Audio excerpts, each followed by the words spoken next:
The courtroom was suffocating, filled with the smell of stale coffee and expensive lies.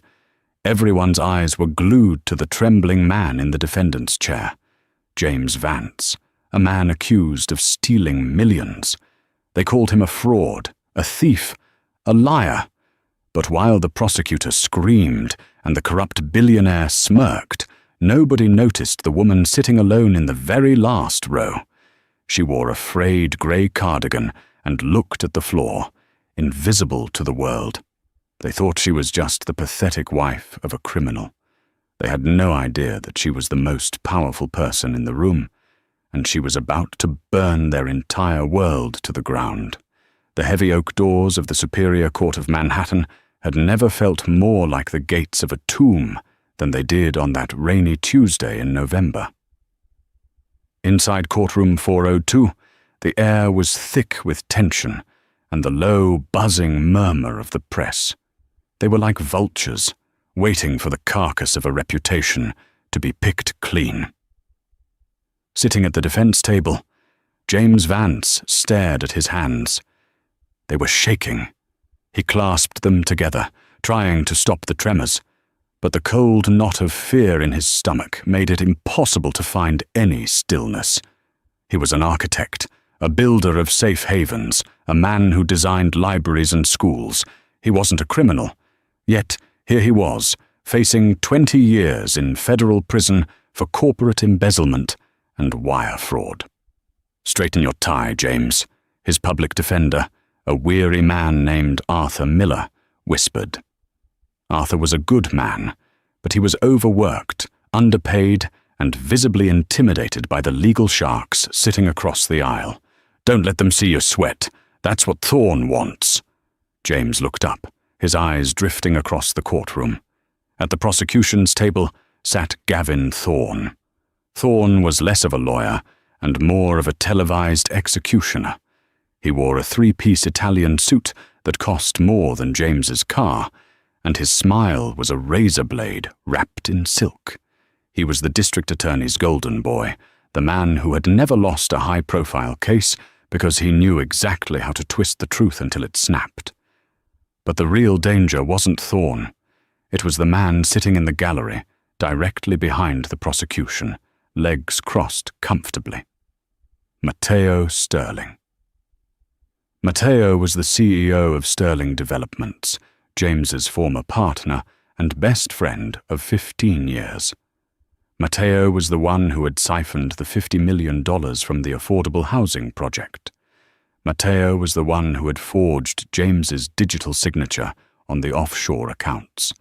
And now, Mateo was the star witness for the state, the grieving business partner forced to turn in his friend for the greater good. James felt bile rise in his throat. He turned his head, looking away from Mateo's arrogant gaze, and scanned the back of the room. There she was, Amelia. His wife sat in the very last row, wedged between a sleeping bailiff and a cracked plaster pillar. She looked smaller than usual today. She was wearing her old grey wool cardigan, the one with the loose thread on the sleeve, and her hair was pulled back in a severe, messy bun. She wore no makeup, and the fluorescent lights of the courtroom washed her out, making her look pale, almost ghostly. To the rest of the room, she was nobody, just the disgraced wife of a soon-to-be convict, a woman who probably clipped coupons and didn't understand the complexities of high finance. James's heart ached. He had begged her not to come. He didn't want her to see this. He didn't want her to see him destroyed. But Amelia had insisted. "I need to see their faces, James," she had said over breakfast, her voice strangely calm as she buttered toast. "I need to see exactly who they are." Now she sat there, head bowed, scribbling intently into a small, leather-bound notebook she balanced on her knee. She hadn't looked up once since the proceedings began. "All rise!" the bailiff bellowed, startling James out of his trance.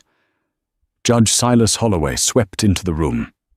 Holloway was a mountain of a man, with a face like a bulldog and a reputation for being harsh on white-collar crime, or rather, harsh on certain white-collar criminals. It was an open secret in the legal community that Holloway and Mateo Sterling played golf at the same exclusive country club in the Hamptons. "Be seated," Holloway grunted, banging his gavel with unnecessary force.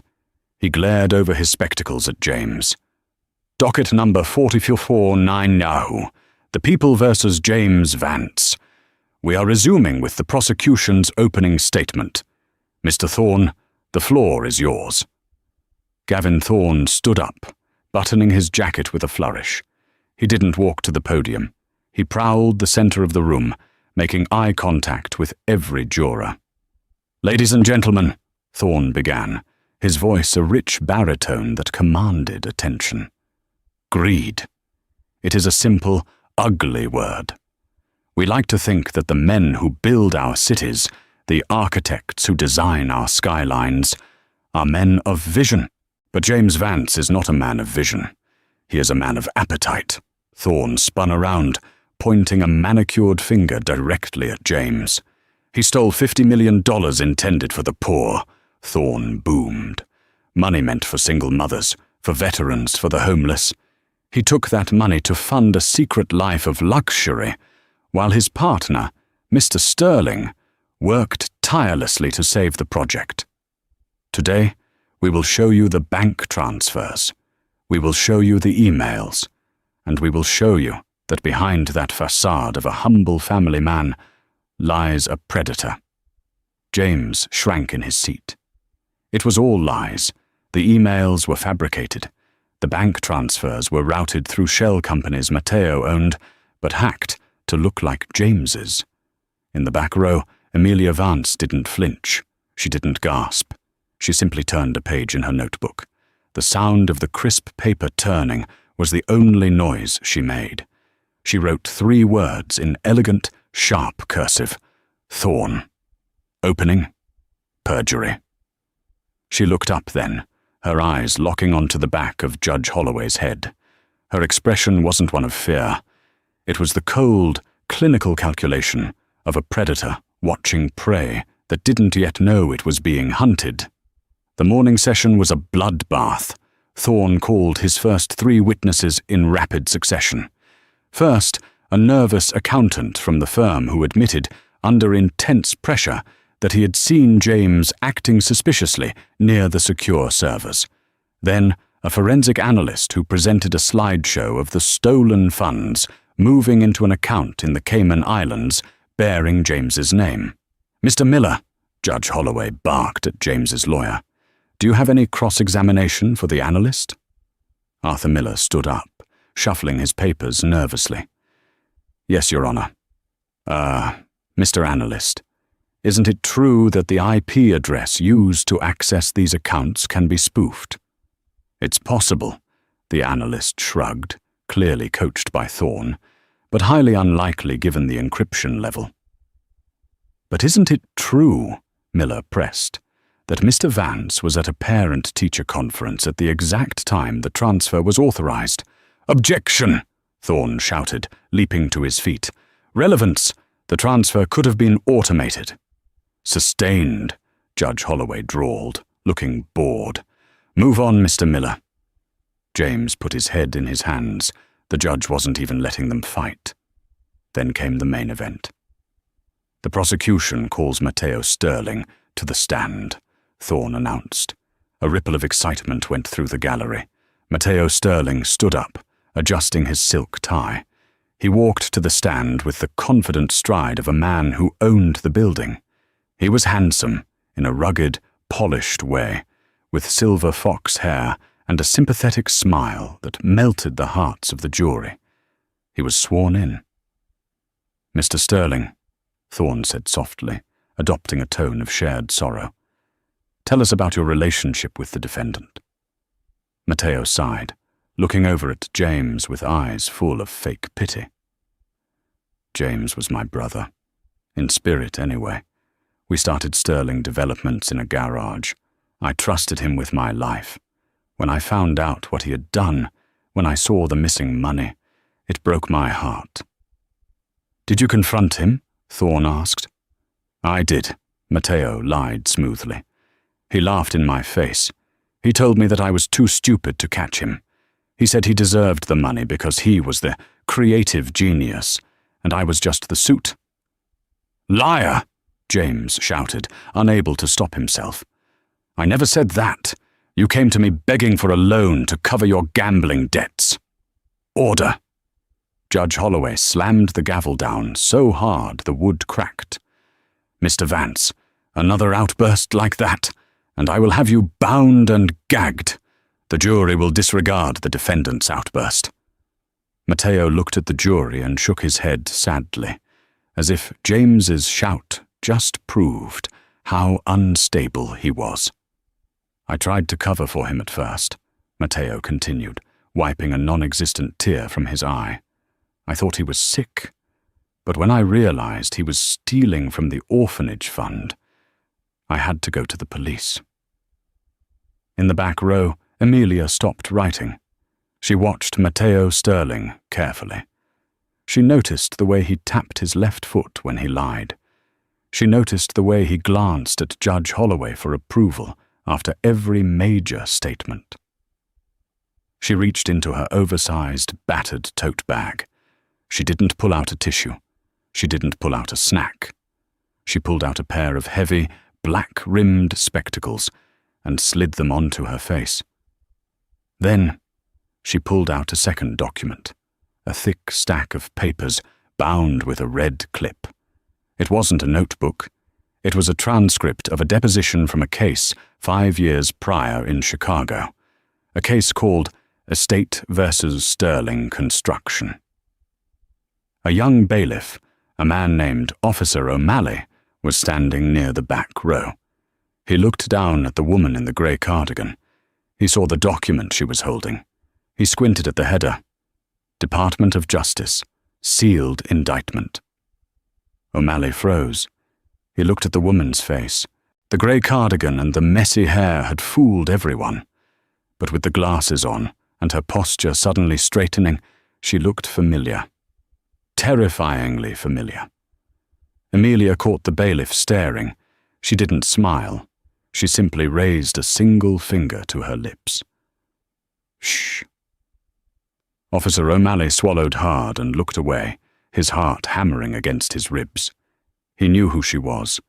He had seen her face on the news during the Supreme Court nomination hearings last year, though she had declined the seat to remain in the field. Why was the director of the Federal Judicial Oversight Commission sitting in the back of a dirty Manhattan courtroom, dressed like a librarian? The lunch recess was called. The courtroom emptied. James was allowed 15 minutes with his lawyer and his wife in a small holding room. He looked defeated. His skin was grey. It's over, Amelia, James whispered, burying his face in her shoulder. She smelled of vanilla and old paper. Mateo has the jury eating out of his hand, and the judge, Holloway, hates me. I don't know why, but he hates me. Arthur Miller, the lawyer, paced the small room. I can't get an objection in edgewise. Holloway is blocking every line of defense. It's like they rehearsed this. Amelia pulled back from James. For the first time all day, her eyes were blazing. The meek housewife demeanor evaporated. Her spine straightened, and her voice dropped an octave, losing its soft, comforting edge and becoming hard as steel. They did rehearse it, Arthur, Amelia said. Arthur stopped pacing. He looked at her, confused. Excuse me, Mrs. Vance. Holloway and Sterling, Amelia said, her voice crisp. They didn't just rehearse it. They planned it. 6 months ago, at the Sapphire Club. Dinner, table 4. James looked at his wife, stunned. Amelia, how could you possibly know that? Amelia stood up. She walked over to the small, dirty window of the holding room. Because, James, I haven't been just working late at the library for the last 6 months, and I certainly wasn't visiting my mother in Vermont last week. She turned back to them. Arthur, hand me your case file on the structural integrity of the buildings Mateo claimed James neglected. I don't have that organized yet," Arthur stammered. "Get it," Amelia commanded. It wasn't a request. It was an order given by someone used to commanding armies of lawyers. "And Arthur, when we go back in there, I want you to do exactly one thing. When Mateo is back on the stand, I want you to ask him about the Antigua Protocol." "The what?" Arthur asked. "I don't see that in the discovery documents." "It's not in the discovery," Amelia said, "because if it were, Mateo Sterling would already be in handcuffs. Ask him.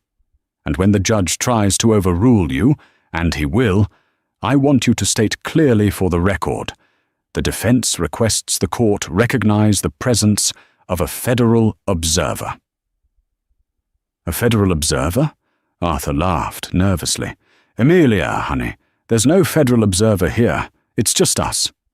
Amelia walked over to her husband. She smoothed his collar, her touch gentle, but her eyes fierce. "James," she said softly. "Do you trust me?" "With my life," he said. "Then stop shaking," she said. "The trial hasn't even started yet. We let them have the morning. We let them get comfortable. We let them think they are gods in this room."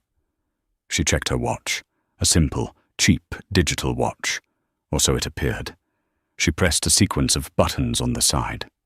"But gods bleed," she whispered. "And at 2 p.m. we are going to make them bleed." A knock on the door. "Recess is over," the bailiff called. As they walked back into the courtroom, the atmosphere had changed. The air pressure felt lower. Judge Holloway was already on the bench, picking his teeth with a toothpick. Mateo Sterling was back on the stand, looking refreshed and smug. Prosecutor Thorne was laughing at something his assistant had said. They were celebrating. They thought the kill was guaranteed. Amelia took her seat in the back row again, but this time she didn't hunch over.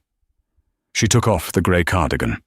Underneath, she wore a simple white blouse, but she buttoned it all the way to the top. She placed the red-clipped document on the bench beside her. Officer O'Malley, the bailiff who had recognized her, was standing by the door. He caught her eye. He gave the slightest, almost imperceptible nod. He had done what she asked during the break. He had made the call. Judge Holloway banged the gavel. "Mr. Miller, your witness, cross-examination." Arthur Miller stood up. He looked at Amelia in the back. She nodded once. Arthur took a deep breath. He walked toward Mateo Sterling. He didn't look like a defeated public defender anymore. He looked like a man holding a grenade. "Mr. Sterling," Arthur said, his voice steady, "you testified that my client managed all the finances, correct?" "That's right," Mateo smiled. "And you had no knowledge of the offshore accounts?" "None whatsoever. I'm a builder, not a banker." Arthur paused. "Then can you explain to the jury what the Antigua Protocol is?" The color drained from Mateo Sterling's face, so fast it looked like he had been slapped. His mouth opened, but no sound came out. "Objection!" Thorne screamed, sensing the danger instantly. "There is no such thing in the evidence. Counsel is fishing." "Sustained," Judge Holloway barked immediately, glaring at Arthur. "Mr. Miller, stick to the facts in evidence or I will hold you in contempt." Arthur didn't back down. He remembered Amelia's instruction. "Your Honor," Arthur said, his voice ringing through the silent courtroom. "The defense has reason to believe that evidence has been suppressed by this court. Therefore, the defense requests the court recognize the presence of a federal observer." Judge Holloway laughed. It was a cruel, wet sound. "A federal observer? In my courtroom? Mr. Miller, have you lost your mind? There is no federal observer here. Sit down before I have you arrested." "Actually," a voice rang out from the back of the room. It was a calm voice, melodic, but it carried a weight that stopped the air in everyone's lungs. Amelia Vance stood up. She didn't look like a housewife anymore. She stood with her shoulders back, her chin high. She picked up the red-clipped document. "Actually, Judge Holloway," she said, stepping out of the row and walking into the aisle. "There is." "Sit down, ma'am," Judge Holloway shouted, his face turning purple. "Bailiff, remove this woman. Remove the defendant's wife immediately." Officer O'Malley stepped forward, but he didn't move toward Amelia. He moved toward the gate that separated the gallery from the well of the court. He unlatched it and held it open. "You may proceed, ma'am," Officer O'Malley said, his voice trembling slightly. "Bailiff," Holloway screamed. "Are you deaf? I said remove her." Amelia walked through the gate. She walked past her husband, who was staring at her with his mouth open. She walked past the prosecutor, who was looking at her with a mixture of confusion and dawning horror. She stopped directly in front of the judge's bench. "Silas Holloway," she said, dropping the honorific title entirely. "You have denied 3 motions for discovery. You have sustained 14 objections without basis, and you have failed to disclose that your mortgage was paid off in full by a shell company linked to Sterling Developments 3 days before this trial began." The courtroom gasped, a collective intake of breath that sucked the oxygen out of the room. "Who do you think you are?" Holloway hissed, standing up, his robes billowing. "I will have you thrown in a cell for a month." Amelia reached into her tote bag one last time. She pulled out a leather wallet. She flipped it open. A gold badge gleamed under the harsh fluorescent lights. Beside it was an ID card with a diagonal red stripe, the mark of high-level clearance. "I am not just James's wife," she said, her voice projecting to every corner of the room without a microphone. "I am Amelia Vance Strathmore, Chief Justice of the Federal Circuit Court of Appeals and Chair of the Judicial Integrity Task Force." She slammed the red-clipped folder onto the defense table. "And you, Judge Holloway, are sitting in my seat." The silence that followed Amelia's declaration was absolute. It was the kind of silence usually reserved for the seconds after a bomb detonates, before the screaming starts. Judge Silas Holloway stood frozen behind his high bench, his face a mask of disbelief that was rapidly crumbling into terror. His hand was still gripping the gavel, but his knuckles were white, the blood drained entirely from his grip. "You," Holloway stammered, his voice no longer the booming baritone of authority. It was a thin, reedy sound. "You are impersonating a federal officer. That is a felony. Officer O'Malley, arrest her. I am ordering you to arrest her." Officer O'Malley didn't move toward Amelia. Instead, he turned his back on the judge. He walked over to the side door of the courtroom, the secure entrance usually reserved for the judge himself, and unlocked it. "I can't do that, Silas," O'Malley said, his voice shaking but resolute. He, too, dropped the "Your Honor." "Because she's not impersonating anyone." The door swung open. 6 men and women in tactical gear poured into the courtroom. They didn't look like local police. They wore dark navy windbreakers with yellow lettering across the back and chest. U.S. Marshals. They moved with terrifying efficiency. 2 of them flanked the exit doors, blocking anyone from leaving. 2 moved toward the jury box, instructing the terrified jurors to remain seated for their safety. And 2 of them marched directly up the steps to the judge's bench. "Silas Holloway," the lead marshal announced, his voice flat and professional. "You are under arrest for racketeering, obstruction of justice, and conspiracy to commit wire fraud. Step away from the bench." "This is a mistake," Holloway shrieked, backing up until he hit the wall behind him. "I am a judge of the Superior Court. You have no jurisdiction here. Get Gavin Thorne. Gavin, tell them." Holloway looked desperately toward the prosecution table. Gavin Thorne, the razor-sharp prosecutor who had spent the morning tearing James Vance apart, was currently busy trying to shove a stack of files into his briefcase with trembling hands. He wasn't looking at the judge. He was looking at the floor, trying to make himself invisible. "Mr. Thorne," Amelia said. She hadn't moved. She stood in the center of the aisle, a calm island in the storm she had summoned. "I wouldn't close that briefcase if I were you. Marshal, secure the prosecution's evidence. It contains the altered bank records." "You have no proof!" Mateo Sterling shouted. He had leapt up from the witness stand, his face flushed red. The cool, collected CEO was gone. In his place was a cornered animal. "This is a circus. James put you up to this. It's a stunt." Amelia turned her head slowly to look at Mateo. The movement was so deliberate, so predatory, that Mateo actually took a step back, bumping into the witness stand microphone. It let out a high-pitched squeal of feedback that made everyone wince. "A stunt?" Amelia asked softly. She walked toward the witness stand. She moved with a grace that James had never seen before. At home, she was clumsy. She tripped over the rug. She dropped mugs. But here, in this arena, she moved like water. "Mateo," she said, stopping 10 feet from him. "Do you remember the barbecue at our house 3 years ago, the 4th of July?" Mateo blinked, confused by the non sequitur. "What? What does that have to do with—" "You were drunk," Amelia continued, her voice conversational but carrying to the back of the room. "You were bragging about your new boat.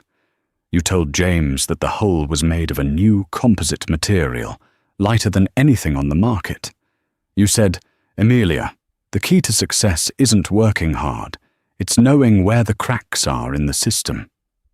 She smiled, but it didn't reach her eyes. "I sat there eating potato salad, listening to you, and I wondered, why would an architect be so obsessed with cracks? So the next day, I looked into your permits, not the ones you filed publicly, the ones you filed under Ironwood Holdings." Mateo's eyes widened. "How? That's a shell corporation. It's anonymous." "Nothing is anonymous, Mateo," Amelia said. "Not when you have the encryption keys to the Cayman national banking servers, which I obtained via a federal warrant 6 months ago." She turned to the gallery, addressing the stunned press corps. "Mateo Sterling didn't just steal $50 million, she announced. He used Ironwood Holdings to buy substandard steel from a blacklisted supplier in Eastern Europe. He put that steel into the foundations of the elementary school my husband designed. He pocketed the difference, and he framed James because James was the only one who would eventually notice the stress fractures." The courtroom erupted. The journalists were typing furiously on their phones. The jurors were gasping, looking from Mateo to James with wide eyes. James sat at the defense table, tears streaming down his face. He wasn't crying from fear anymore. He was crying from relief, and from the overwhelming shock of realizing that the woman he had shared his bed with for 10 years, the woman he thought needed his protection, was actually the one holding the shield. "Marshals," Amelia said, her voice snapping the room back to order. "Take Mr. Sterling into custody, and be careful with him.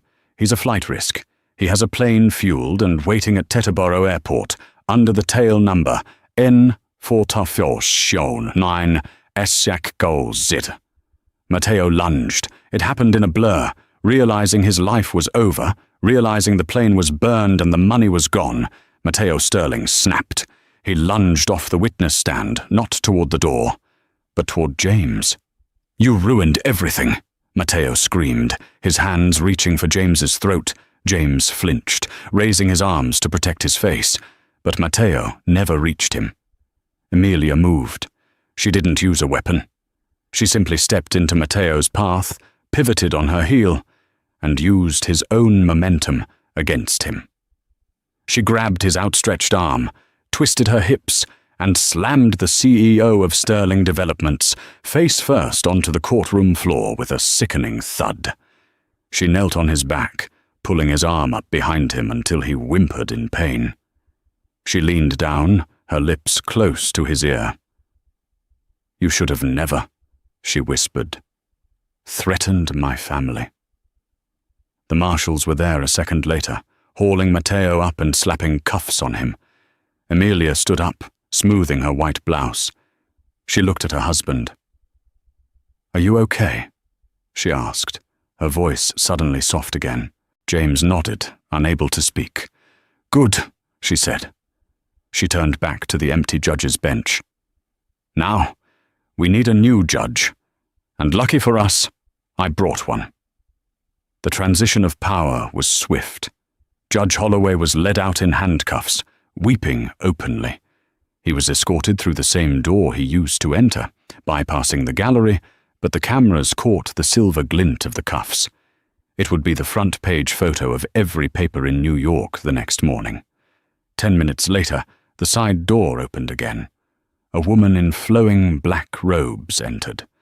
She was older, with steel-grey hair cut in a sharp bob and glasses that sat on the end of her nose. It was Judge Margaret Vance, no relation to James, but a legend in the Southern District of New York.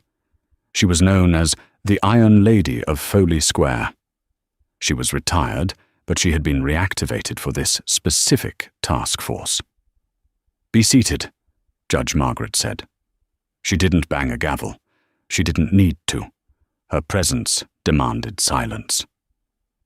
"The previous proceedings are hereby declared a mistrial due to judicial misconduct," she stated.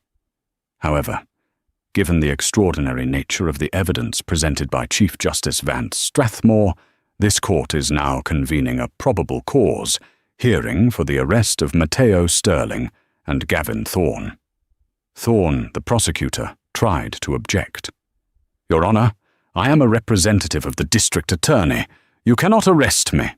"Mr. Thorne," Judge Margaret said, looking over her glasses, "sit down before I add contempt to your list of charges. Chief Justice, proceed with the evidence." Amelia Vance stood at the prosecutor's podium now. She looked natural there. She opened the red-clipped file. "Thank you, Your Honor," Amelia said. "The defense, or rather, the actual prosecution, presents Exhibit A, the Antigua Protocol." She pulled a flash drive from her pocket and plugged it into the presentation system. The large screens in the courtroom flickered to life. It was a spreadsheet, a massive, complex web of numbers, dates, and names. "James Vance," Amelia began, gesturing to her husband, "is a meticulous architect. He documents everything, every screw, every bolt, every hour of labor. Mateo Sterling knew this. Mateo counted on James's obsession with detail to mask the fraud. Mateo thought that if he buried the fake transactions deep inside James's legitimate logs, no one would ever find them." She clicked a button. The spreadsheet highlighted several rows in red. "But Mateo made a mistake," Amelia said. "He didn't know that James writes his notes in a specific shorthand, a shorthand he developed in college. Look here." She zoomed in on a column labeled Material Costs, Sector 4. "See this code? JV11. That is James's code for verified concrete," Amelia explained. "Now look at the entries Mateo forged." She pointed to a row that looked identical to the others. "The code here is JV2, 2 capital I's instead of the number 11. To a banker, it looks the same. To an auditor, it looks the same. But to me?" She looked at James, a small, proud smile playing on her lips. "To me, it looked like a stranger trying to write in my husband's handwriting. I noticed it 3 months ago when James brought his work laptop home. I asked him about it. He said he didn't write it. That was the thread I pulled." She clicked the remote again. A new document appeared. It was an email chain. Once I isolated the fake entries, I traced the IP addresses. They didn't come from James's computer. They came from a secure server located in a penthouse apartment on Park Avenue. An apartment leased to... She paused for dramatic effect. Gavin Thorne. The courtroom gasped again. Thorne jumped up, knocking his chair over. That's a lie. I've never been to that apartment. Really? Amelia asked. Because we have security footage of you entering the building with Mateo Sterling on 12 separate occasions. And we have the bank records showing that Ironwood Holdings paid off your law school loans, all $200,000 of them, the day after you indicted my husband. Thorne slumped against the table. He looked like a deflated balloon. The Antigua Protocol, Amelia continued, her voice hard, was their exit strategy. They planned to convict James, seize his assets to pay off the debts Mateo owed to the Russian mob for the bad steel, and then retire to a villa in Antigua. They had the tickets purchased. They were leaving this Friday. She turned to the jury, who were watching the screen with rapt attention. My husband isn't a criminal, Amelia said, her voice shaking slightly with suppressed emotion. He's a patsy, a scapegoat chosen by his best friend because he was too honest to suspect treachery. James Vance built orphanages. Mateo Sterling built a cage to put him in. Amelia closed the folder. The people rest, she said. Judge Margaret Vance nodded slowly. The evidence is overwhelming. Bail is denied for both Mr. Sterling and Mr. Thorne. Marshals, remove them. As the marshals dragged a kicking and screaming Mateo and a weeping Thorne out of the courtroom, the gallery erupted into chaos. Reporters were shouting questions. The jury was talking excitedly amongst themselves. But in the center of the storm, James Vance sat perfectly still. He stared at the empty spot where his best friend had been. Then he stared at his wife. Amelia walked over to the defense table. She signaled for Arthur Miller to give them a moment.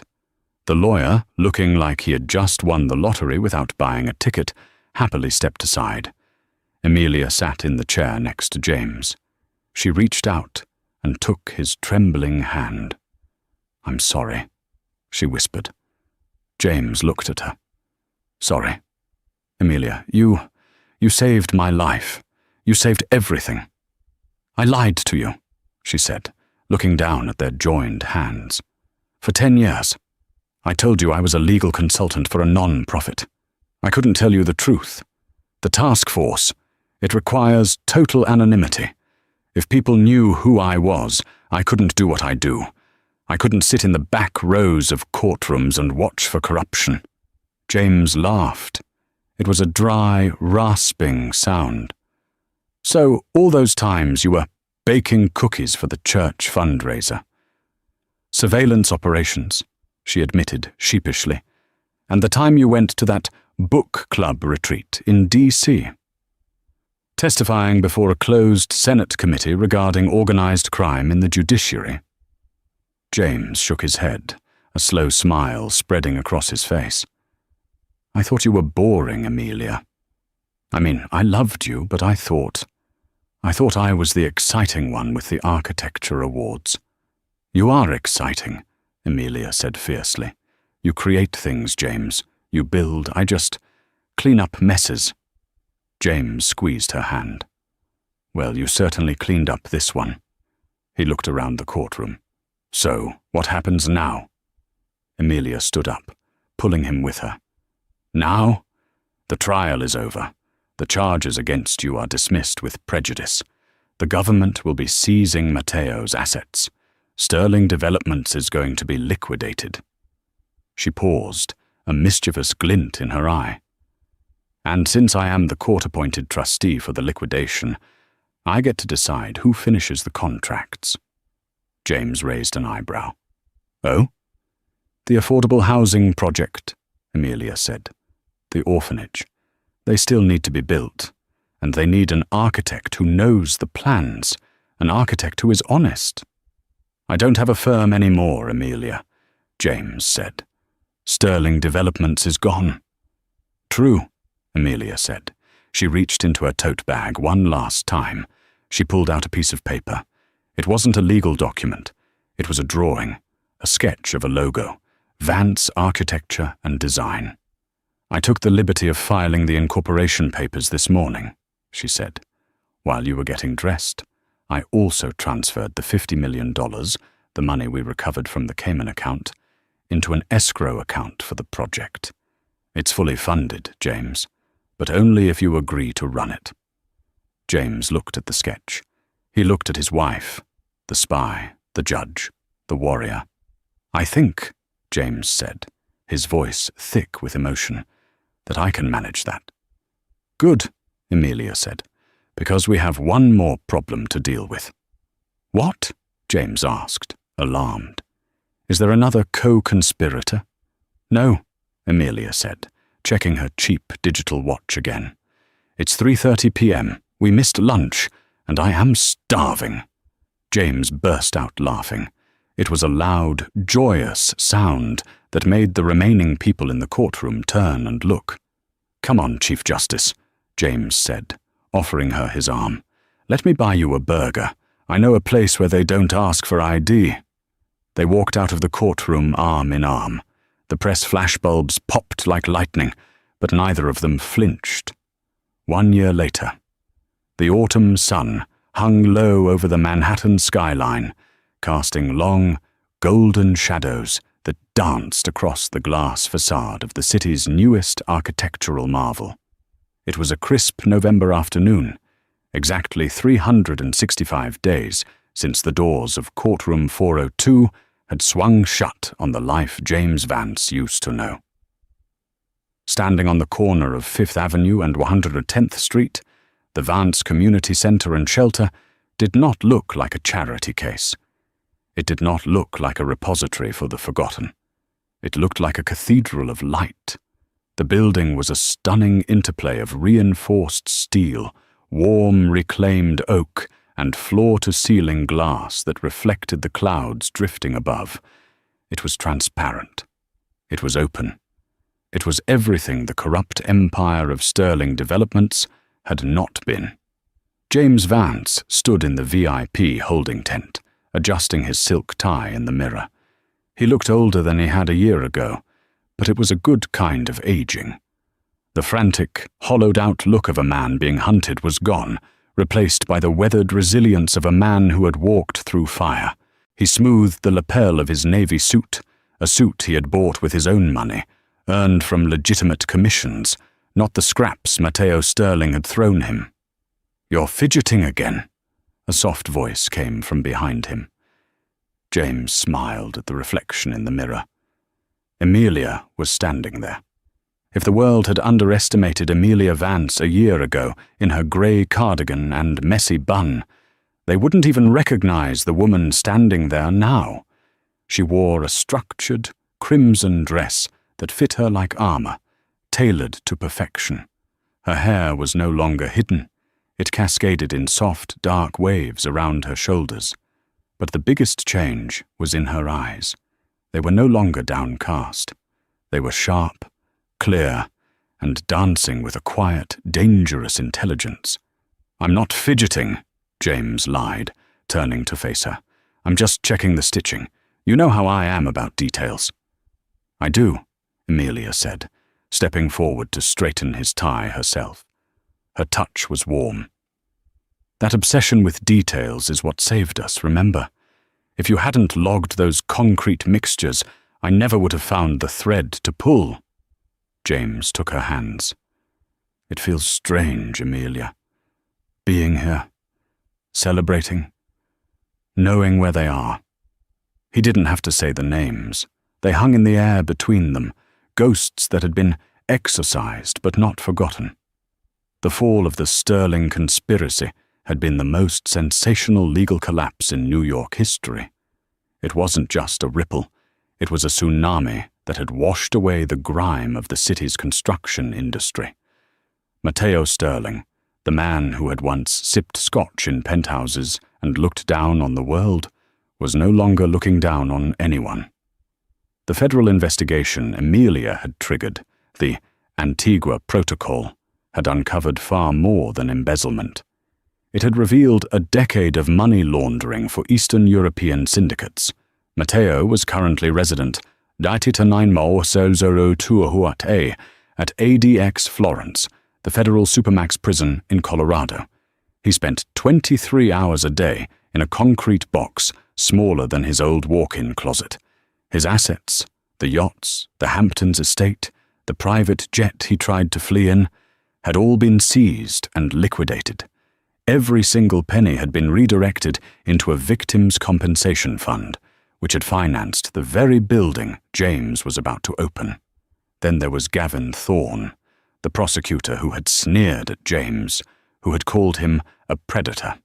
Thorne had been disbarred within 48 hours of the trial, but the humiliation didn't stop there. Because he had used his law license to facilitate fraud, his sentence was harsh.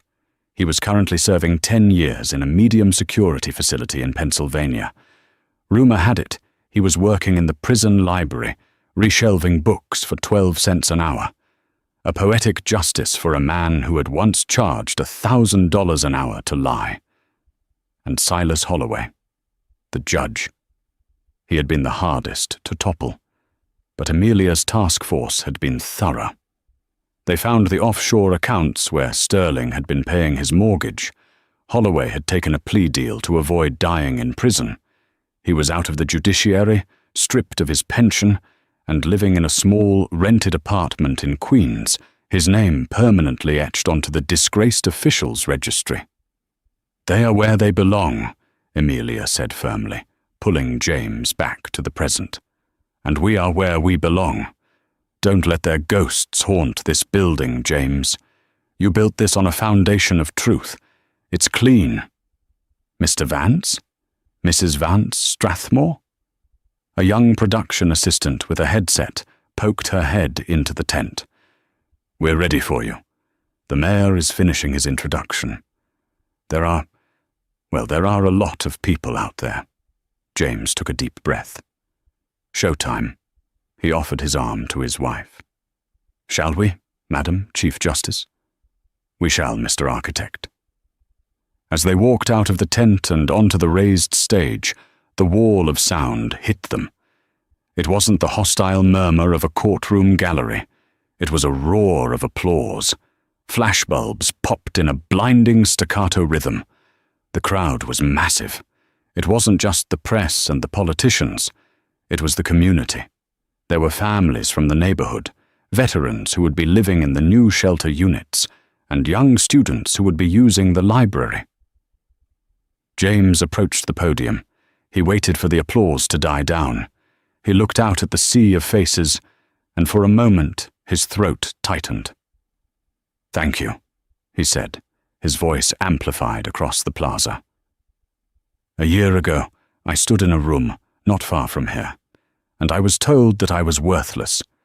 I was told that greed was the only language the world understood." He placed his hand on the smooth, cool stone of the podium. "But I learned something that day," James continued. "I learned that lies are like bad concrete. They might look solid at first. You can paint over them, you can dress them up in expensive suits. But eventually, under pressure, they crack. They always crack." He looked at Amelia, who was sitting to his right, legs crossed, looking out at the crowd with a serene smile. "This building is made of steel and glass," James said, his voice rising. "But its foundation is something stronger. It was built by the people who refused to look away. It was funded by the recovered, stolen wealth of those who thought they were untouchable. This is the Vance Community Center, but it belongs to the truth." The crowd erupted again. James stepped back, motioning for Amelia to join him. As she stood up, the energy shifted.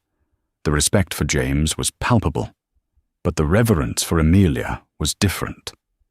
She was the enigma, the silent judge, the woman who had brought down a titan without raising her voice. She didn't give a speech. She simply took the oversized ceremonial scissors, looked at the red ribbon, and sliced through it with a single, decisive cut. "Open," she said. The reception that followed was a whirlwind of champagne and congratulations. The city's elite, the ones who hadn't been indicted, were swarming, desperate to be seen aligning themselves with the new power couple. James and Amelia navigated the room with practiced ease. They were standing near the atrium, admiring the way the light hit the central staircase, when a man approached them. He was young, perhaps in his early 30s, wearing a suit that was just a little too shiny and a watch that was far too big. He held a glass of scotch and carried himself with the swagger of someone who had never been told no. "James Vance," the man said, extending a hand. "Preston Calloway, Calloway Hedge Fund." James shook the hand politely. "Nice to meet you, Mr. Calloway. Enjoying the opening?" "It's quaint," Preston said, looking around with a critical, condescending smirk. "A bit sentimental for my taste, using all this reclaimed wood. But I suppose the charity crowd eats that stuff up. Nice tax write-off, I bet." James stiffened. The insult was veiled, but it was there. Preston turned his gaze to Amelia. He didn't know who she was, or perhaps he simply didn't care to know. To him, she was just the architect's wife. "And you must be the support system," Preston said, flashing a charming, empty smile. "It's always good to have a pretty face at these things. Helps with the donors. Do you do event planning, sweetheart, or just interior design?" The air in the immediate vicinity seemed to drop 10 degrees. Arthur Miller, James's lawyer, was standing nearby. He stopped chewing his shrimp puff. He watched with wide eyes. He knew that look on Amelia's face. Amelia took a slow sip of her sparkling water. She lowered the glass. She adjusted her glasses, the same black-rimmed ones she had worn in court. "I don't do interiors, Mr. Calloway," Amelia said. Her voice was pleasant, melodic even. "I specialize in structural integrity and risk assessment." Preston laughed, a dismissive bark. "Risk assessment? Darling, I run a $3 billion hedge fund. I am the risk." "Is that so?" Amelia asked. She took a step closer to him. "Preston Calloway, Calloway Hedge Fund. You operate out of the 44th floor of the Zephyr building, correct?" Preston blinked, surprised. "Yeah, that's right." "And you recently filed a prospectus with the SEC for a new cryptocurrency derivative fund," Amelia continued, her tone conversational. "Promising returns of 20% per quarter." Preston's smile faltered. That's proprietary information. The prospectus hasn't been made public yet." "No, it hasn't," Amelia agreed.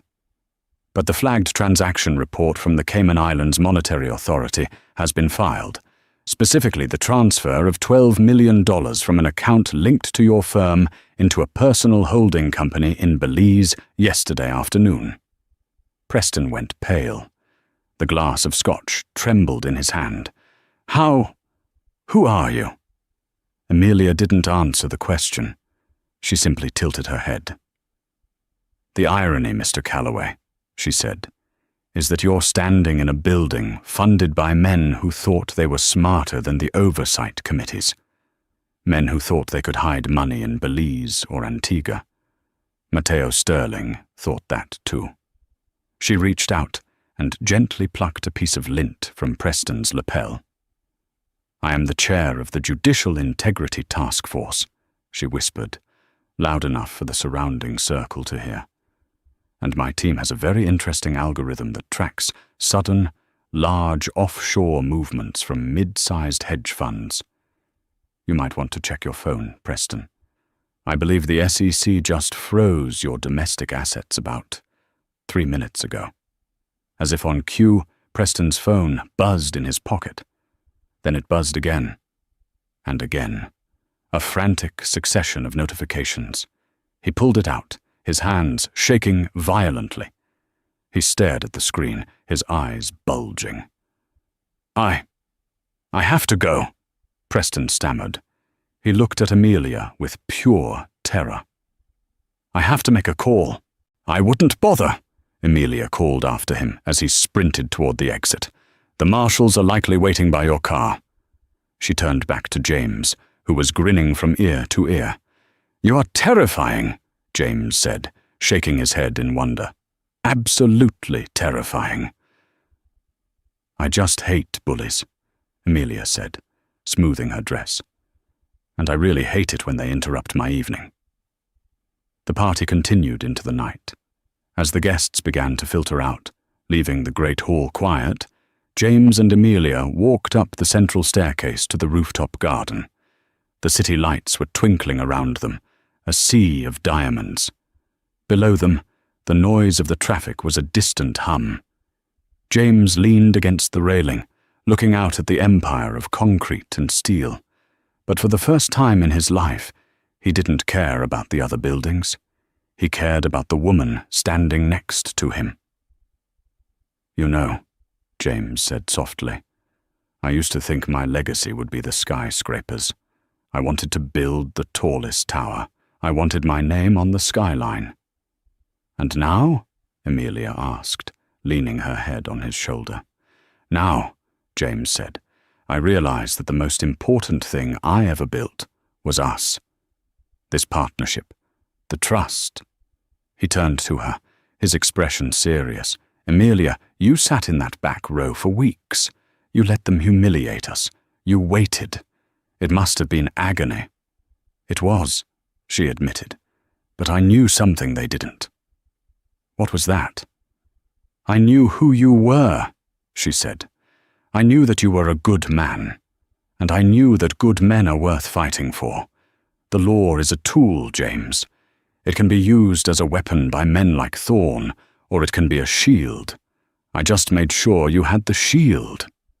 She reached into her purse and pulled out a small velvet box. "I have a present for you," she said, "for the opening." James opened the box. Inside was a pair of cufflinks. They were silver, shaped like tiny gavels, but engraved with a small compass. "The compass," Amelia explained, "is so you never lose your way. And the gavel, well, that's just to remind you who sleeps next to you." James laughed, tears pricking his eyes. He fastened them onto his cuffs. "I love you, Amelia Vance Strathmore." "I love you, James Vance." They stood together on the roof, the architect and the judge, watching the city that they had forced to be honest. They had started in the back row, in the shadows, ignored and belittled. But as they stood there, bathed in the light of the building that truth had built, they knew one thing for certain. They would never be in the back row again. And that is the incredible story of how James and Amelia Vance turned the tables on a corrupt system. It just goes to show that you should never judge a book by its cover, or a wife by her quiet demeanor. Amelia proved that true power doesn't need to shout to be heard. Sometimes it just needs the right evidence and perfect timing. I hope you enjoyed this story of ultimate karma and justice. If you felt that satisfaction when the judge was arrested, hit that like button right now. It really helps the channel grow. And if you want more stories about arrogant billionaires getting exactly what they deserve, make sure to subscribe and turn on the notification bell so you never miss a daily upload. What would you have done if you were in James's shoes? Would you have forgiven Mateo, or did he get what he deserved? Let me know in the comments below. I'll see you in the next video with another crazy story.